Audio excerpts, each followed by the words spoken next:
I got an email a couple of weeks back from a guy named Stan. He had a question. Where is all the money? So I met Stan at a coffee shop where he told me his daughter-in-law is a teacher, and she's always talking about teachers being let go, positions not being filled.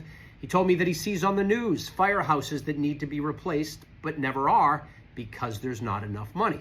I actually went to a firehouse in the town of Plimpton where the chief showed me how they cut a hole in the back wall just deep enough that the fire engine can go backwards, snug into that hole to give just enough room for an ambulance to back in. By the way, in that town, they didn't have enough money for a new firehouse. I spoke with a group called MMA. No, it's not mixed martial arts.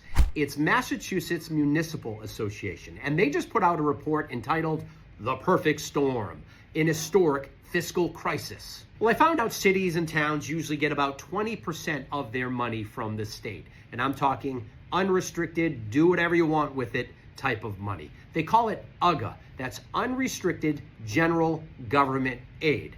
Well, remember that perfect storm report I talked about?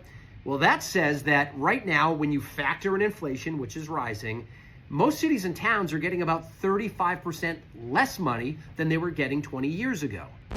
Record scratch, game over, case closed. Obviously, the state's not giving enough money to the cities and towns.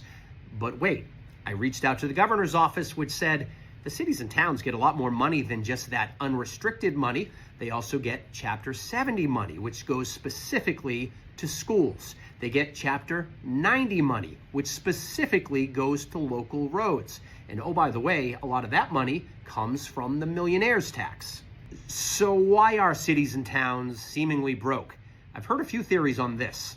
Number one, the state is just spending way too much money on other things. I heard a lot of complaints about the emergency shelters that were set up during the migrant crisis. Number two, the state auditor wants to look for waste and fraud, and a ballot question said that she should be able to audit the legislature, but they're not letting her do it. And number three, maybe it's just the municipalities blowing through their budget through mismanagement. We've been doing a story about one town that's getting rid of school employees because they bungled the budget. So what is it? I know one thing, you at home are probably saying right now, I don't have the money.